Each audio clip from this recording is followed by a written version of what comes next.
And welcome to Morning Glory. Benedict Spencer's here. Benedict, very good morning to you. I guess we should kick off with the Daily Mirror, which is the one paper that's got on the front page both a sort of commemorative picture of the D-Day commemorations, D-Day 80 years, and then underneath, PM ditches D-Day. Sunak bails out before major event, then does its ITV interview. Yeah, it's it's a strange choice, isn't it? Shall we do it slightly in a slightly mild manner? So it's not a good look, is it? It's not. Honestly, no, I've sort of vented my spleen, so you could be the calm, resolute person. I think I'd rather not be calm and resolute, but one of us has to be. I think, I mean, if anybody caught Tim Montgomery on the BBC last night on Newsnight, you'd have seen actually, I think, how a lot of Conservatives feel about this. Insiders sort of exasperated, pulling their hair out over who on earth it was who thought this was a good idea. And I mean, none of Rishi Sunak's campaign so far appears to have been particularly well managed. Right. And one almost does have to ask, is he being controlled by a cabal of his enemies? Right. Because that is the sort of the impression that's being given. As you sort of touched upon, this was an event for world leaders, the biggest leaders on the international stage who you'd want to be seen with, the likes of Macron, the likes of Zelensky, the likes of Joe Biden, and the fact that the King was there as well. The King, the royal family, the King who's having cancer treatment has come across. The future King was there as well. And this will be the last major set of celebrations at which there are still D-Day veterans in any sort of number, the 80th. Anniversary.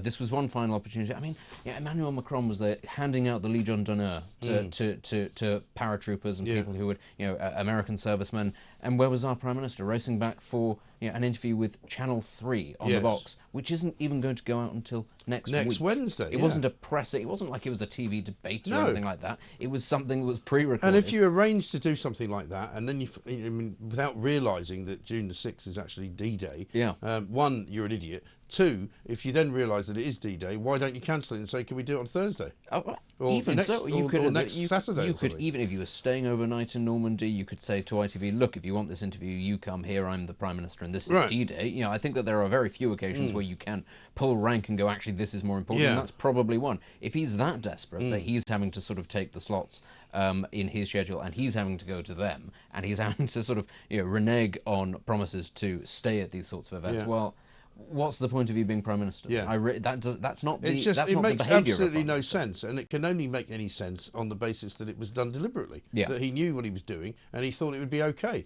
Which also then tells you, well, really, that's the best judgment you've got? He thought nobody would notice. He thought, it's good enough that the King's there. That's fine. The King's there. It's fine. Nobody will miss me. And you kind of think, no, you are elected. You're there to represent. On behalf of the electorate, you're actually there. And I can imagine an awful lot of people listening to this and watching this morning will feel the same anger that I feel, because it's not about politics. It's nothing to do with the election. It's everything to do with a man's judgment, and a man who should have better faith and respect, really, in the people who died for this country. Absolutely, especially given the lengths that one of his predecessors, Boris Johnson, went to supporting, for example, the Ukrainians with their war that's currently going on in Europe. Actually, the spectre of war in Europe is something that I think a lot of people feel very viscerally about. And actually remembering the horrors of the Second World War and why it is that we're so thankful that we haven't had a war, certainly in Western Europe, for so long. But also, by extension, what was the Second World War? What was it about? Why does it play such a key role, for example, in the creation of the State of Israel? What is currently going on in Israel, one of our biggest allies? These are important things that you need to stand up and go, yes, we're reflecting on. And funnily enough, Joe Biden was speaking yesterday and saying that D-Day lessons still need to be learned today, because he made exactly that point, that we have a war in Europe, we do have a situation in the Middle East as well, and tyranny is all around us, and to walk away and go, well, the thing is, I've got an interview, it's just not on, really, is it? It's not, and honestly, as I say, the impression is that his campaign is being run by people who just don't like him. And again, I almost just get the impression that he doesn't want to be Prime Minister. I wonder if it's because of the. I mean, it shouldn't be anything to do with age, but I wonder. People say that the Downing Street spads and a lot of the people around government these days are very young. We know from stories that we've been talking about for the last month or so that a lot of young people don't really understand D-Day, don't really know what it's about, don't really know why people should be so worked up about commemorating it, and I wonder if that's played into it in some way. I wouldn't be surprised, actually. I think one of the things that you notice with the selection process for Tory candidates for this campaign is that there are an awful lot of young people who are spads, or people who have worked in Rishi Sunak's government, being parachuted into these safe seats, completely tone deaf to what people actually want. And it does give that impression of it's a sort of a group within the Conservative Party who seem to think trying desperately to cling on to control of the Conservative Party is more important almost than anything else. And perhaps age does come into that,